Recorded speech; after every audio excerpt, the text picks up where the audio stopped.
Hi, I'm Norm Abram. Welcome to the new Yankee workshop, where today we're going to build this wood box. It's historically accurate and very useful. We finished it with an old-timey milk paint that's still available today. And I'll show you how to build it next, right here on the new Yankee workshop. The new Yankee workshop features the craftsmanship of Norm Abram. What do you think of when you think of Kentucky? Rolling hills, bluegrass, thoroughbred horses racing at the Kentucky Derby, which, by the way, is held not too far from here. So next time you come down for the Derby, why don't you add a couple days to your trip and come here to Pleasant Hill, a historic Shaker community that's been frozen in time, about 1850. And you know, if you listen real carefully, you might even hear the Shakers singing.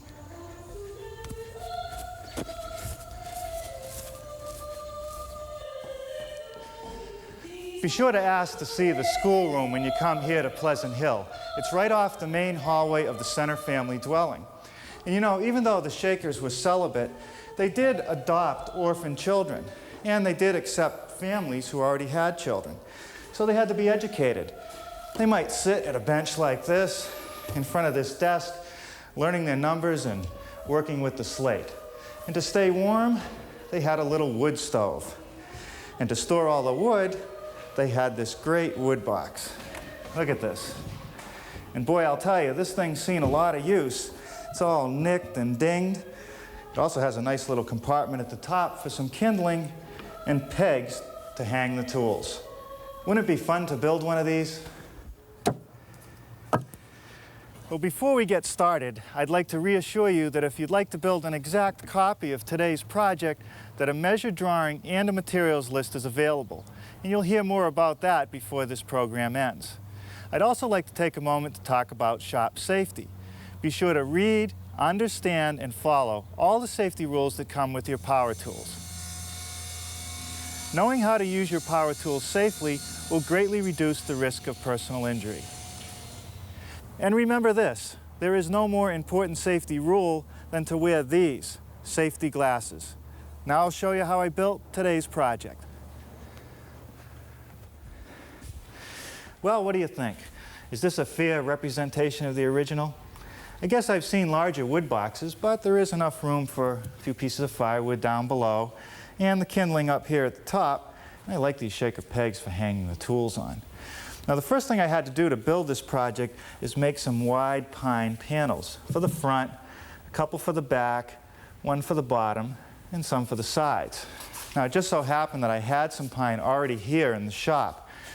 This pine right here called sugar pine, nice and wide and clear. But the boards I had were 5/4 thickness. I don't want to use them on this project. I'll save them for maybe a tabletop or something. The other problem is that sugar pine is real soft, and being that this wood box is going to take a lot of abuse, I don't think it's the right choice. Now, down at the lumberyard, there were a couple different choices. One is this #2 common pine. Relatively inexpensive, but it has defects like knots and sometimes splits. And the surface tends to be a little rough, so it takes a lot of preparation before you can paint it. It also shrinks an awful lot. Perhaps the best choice is this material right here, called C or D Select Pine. Relatively clear and free of knots. But you know, one thing that always happens is that boards vary in thickness, no matter what they are. And so when you glue them together, edge to edge, to make panels like this, they're not even. And you have to spend a lot of time with your belt sander smoothing it all out. I'm going to show you a shortcut using the thickness planer.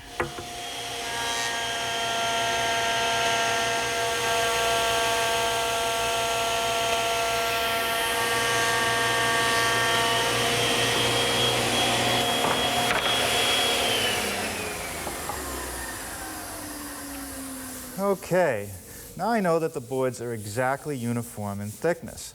The next step is to cut them to rough lengths on the radial arm saw.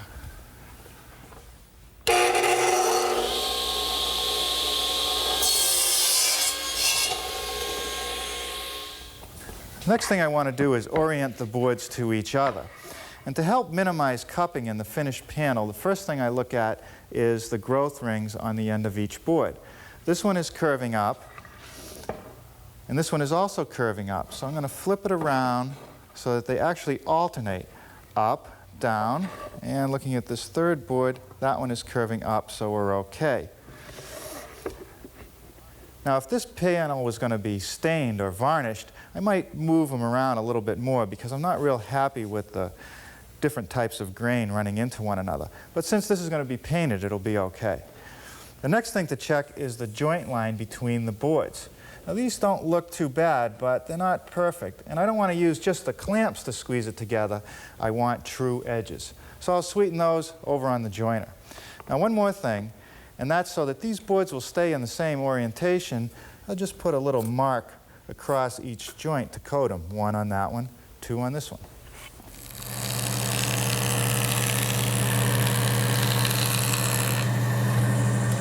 That's pretty good. Now we're ready to put them together. Well, you know, I've been getting an awful lot of kidding about the number of biscuits I use here at the new Yankee workshop, but I don't think there's a better way to edge join boards together. Now, for the most part, you've seen me make the cuts for the biscuits using this handheld biscuit joiner. But today I'm going to use a benchtop model. It's just a motor that runs a belt, and then with a foot-operated device, I can plunge the blade into the work. And there you see the blade as it comes out. And that'll make the half-moon slot for the biscuit. Now, the advantage of the benchtop model over the handheld one is that both hands are free to hold the work in place. And because I'm moving the wood rather than the tool, I can do it a little bit quicker. The layout for the biscuits is fairly straightforward. Just a simple pencil mark across the joints of the board where each biscuit is going to be. I like them about 9 or 10 inches apart. And all I have to do is align the mark with the indicator mark on the tool, and that's all there is to it. It works great. Watch.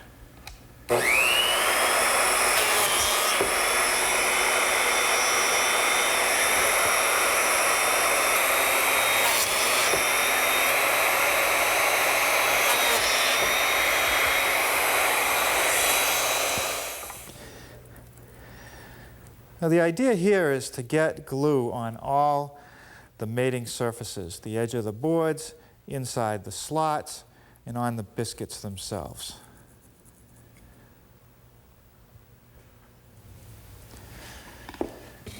Okay, now we just slip the last piece in position. What I want to do here is just put enough clamp pressure on to squeeze a little bit of glue out of the joint. I don't want to clamp it so tightly that all the glue gets squeezed out. Just enough to get a little. Well, you'll notice that I'm in no hurry to wipe off any of this wet glue. I don't want to smear it into the wood. I'll scrape it off later with a paint scraper after it's dried.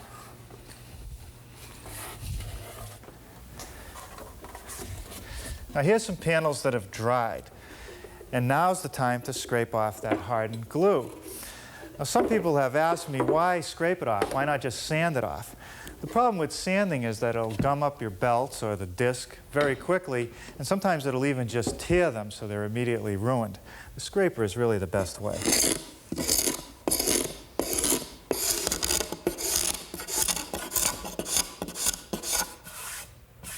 Now, because of the care I took earlier, I'm not going to have to use my belt sander to do the final cleanup.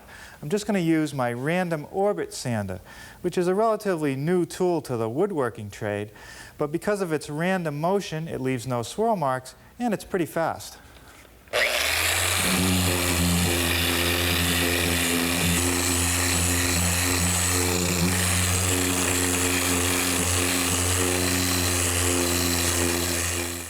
Well, with the panel sanded, the next thing I want to do is joint this back edge so that it's straight and square.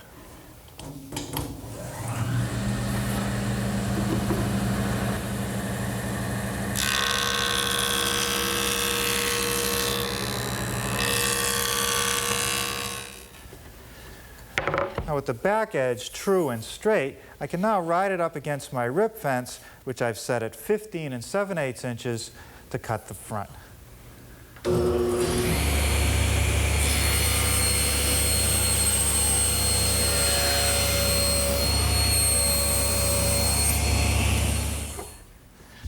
Well, the next step is to square up the bottom edge of the side panel. And to do that, I'm going to use my homemade panel cutter, which simply rides in the miter gauge slot.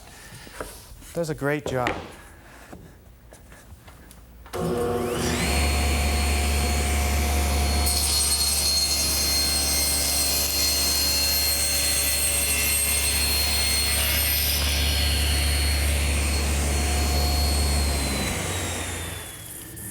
Well, now I'll just mark the side for the height, which is 32.5 inches, and trim that off.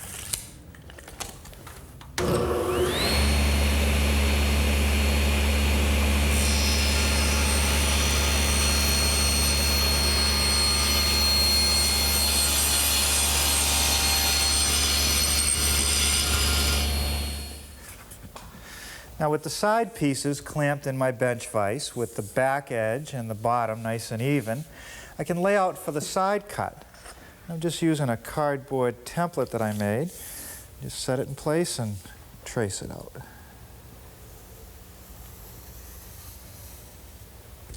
Now to make the cut, I suppose I could use my bandsaw, but this portable jigsaw will do just fine.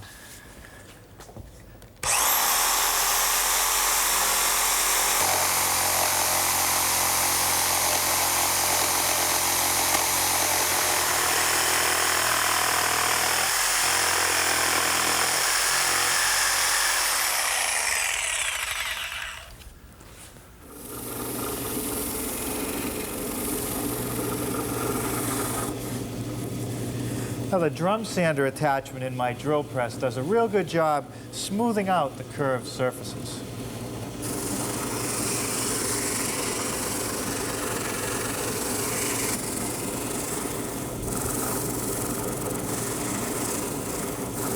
Now, I can't quite get this little corner right here, so I'll clean that up with a wood rasp back at the bench vise.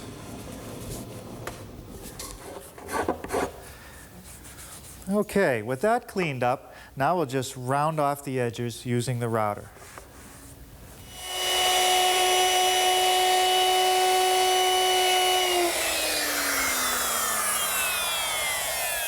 To make that round over, I'm using a 3/8 inch radius round over bit, but I've only exposed part of the cutting edge because I just want a slight round over.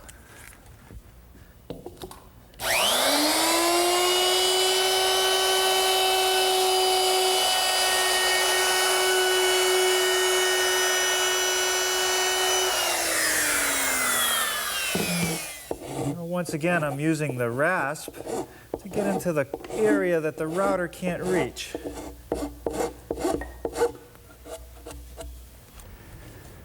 Let's take a look at our prototype again. Take note that the front and bottom of the box for the kindling is let into the sides. They sit in little dados. Now I'll cut those dados using a little template block, which I've clamped in place, and my router, which is equipped with a collar and a 1/2 inch straight cutting bit.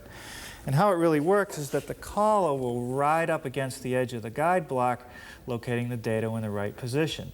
Now what I have to be careful about is that I keep steady pressure against the block or I'll wander off and ruin the piece.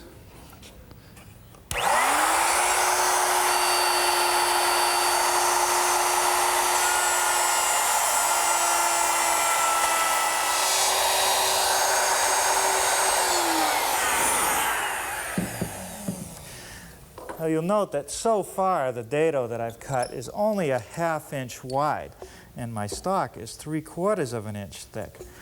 So by using a slightly smaller guide block, you'll see that the end result is a dado that's of sufficient width.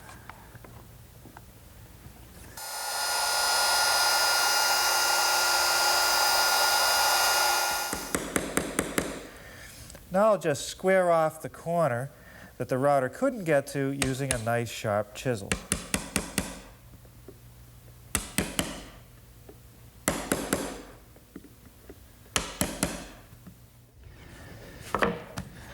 Now let me show you the details at the bottom of the wood box. I recessed the bottom slightly, about a 1/2 inch, and it sits in dados which are set in the sides, and that gives it some strength. But it floats between the front and back pieces, and that's because if it sat in a dado, it would restrict these pieces from shrinking, and they'd probably split. So I'll cut the dados in the sides using my table saw, which I've set up with a stacked dado head cutter. It's set for a 3/4 inch width and about a 1/4 inch depth.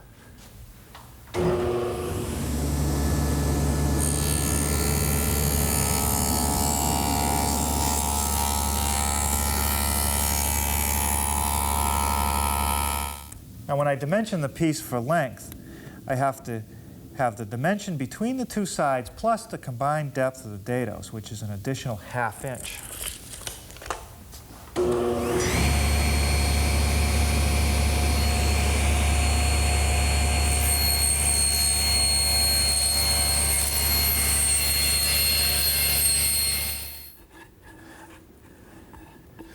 Now before I size the front and back panels for the Woodbox, I have to do a sub-assembly. And the first thing I do is glue and nail the bottom in place.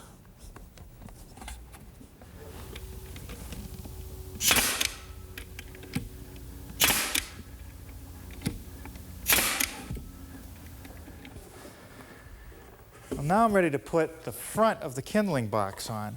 And there's no glue here because I have perpendicular grains and I want this front to be able to expand and contract.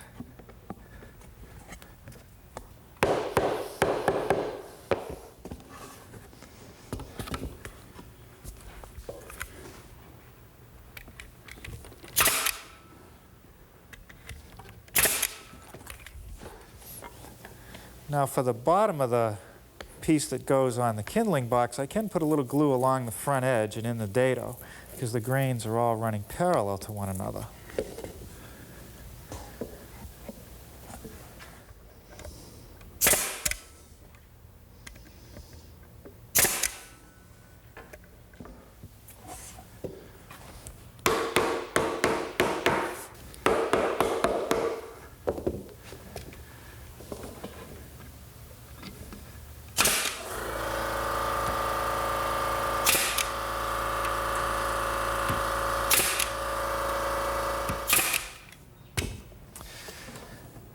All right.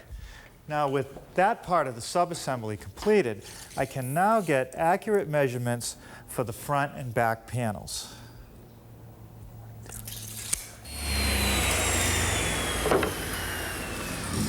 Okay, that takes care of cutting the front and back panels to size. Now one thing about these panels is that when I attach them, I don't want to use any glue because I have what's known as a cross-grain situation. The front panel has its grain running horizontally, as well as the back panels. But the side, the grain runs vertically. If I use any glue to secure this joint, it's going to cause problems. The front panel will try to shrink and possibly split. Now, nails alone won't add very much strength to this joint. The Woodbox could still rack. I suppose I could use dovetail joinery, but that's a little fancy for a Woodbox. So I've done something a little simpler. I've just made a rabbet joint at the edge of each panel, and I'll make that cut over on the table saw.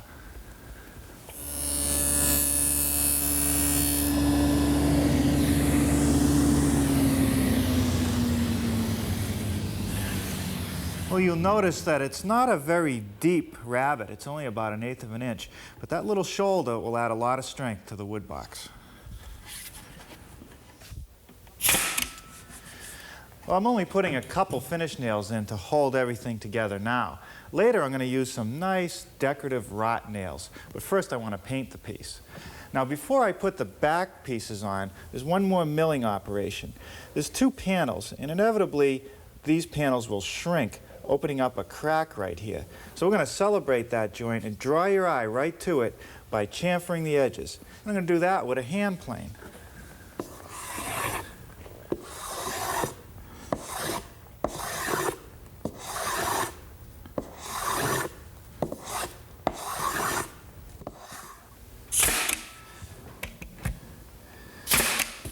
Okay, that takes care of the back. Now, before I go any further, I think I'll take the sander and smooth up these edges.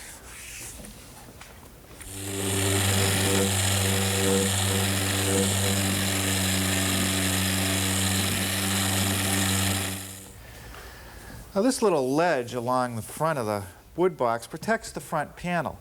It will take a fair amount of abuse. And I have to notch it into the side panels, removing a little bit of material right here at the top front corner. And to do that, I'm going to use my back saw.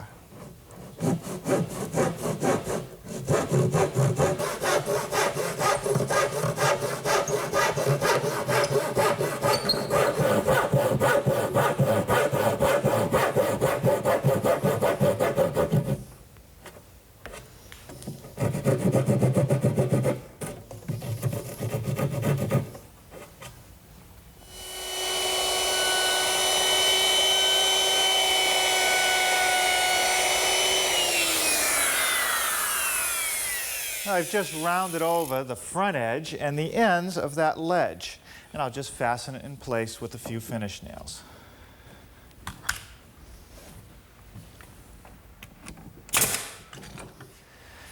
Now the lid for the kindling box starts out as a piece of 1x8, and it has a nice bull-nosed edge. Now you might think that you can make that bull-nose with your handheld router, but you can't. Watch.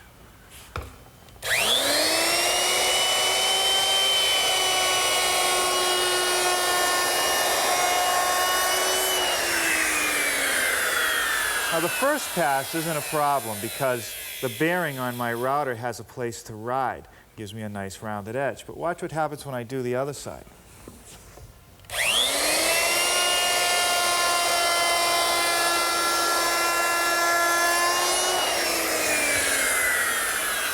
Because the bearing didn't have a square edge to ride on, I ended up with a lip. So I'm going to have to use my router table, which is set up with the same router bit, but because it has a fence to guide the edge of the board, it'll do the job.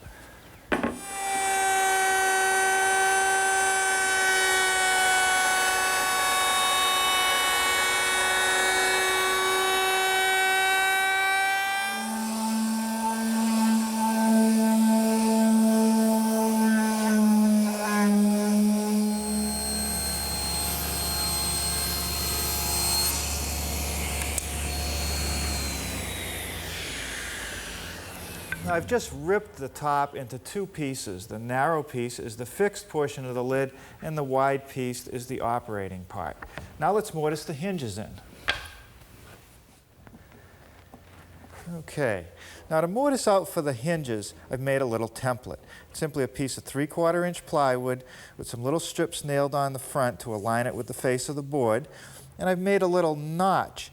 And the notch is a 1/16 of an inch larger than the mortise I need for the hinge. And that's to take into account the difference between the size of the collar that I have on my router and the bit itself. The collar simply rides on the inside of the notch. It does a great job.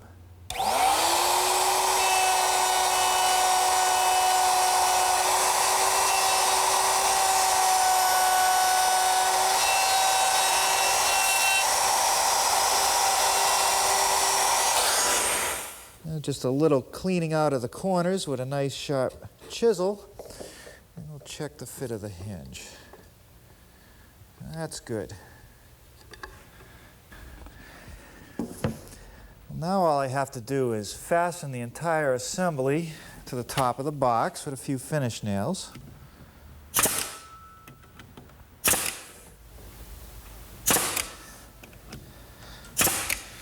Okay. Now I'll just drill a couple 1/2 inch holes in the sides for the shaker pegs.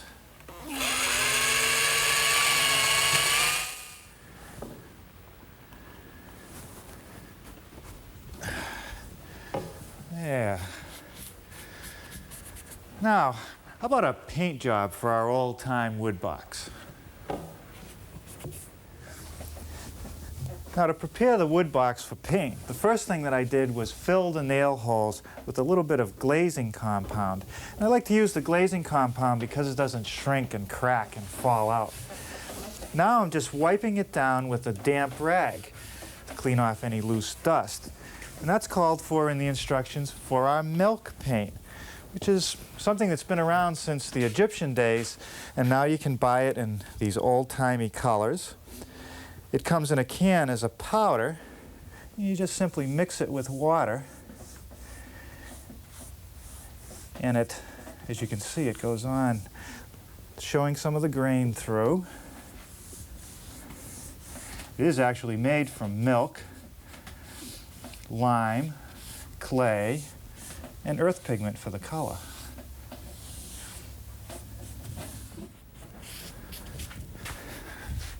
Oh, this is interesting. Look at this. As the paint dries, it becomes more opaque. I kind of like that look. It's kind of chalky. All right, this stuff is real interesting. As I put the second coat on, I can see the grain showing through again. I wonder what it's going to look like when it's all finally dry. Yeah, look at that. Just enough room in the top for enough kindling to get the fire started, and plenty of firewood below for a nice, cozy evening fire.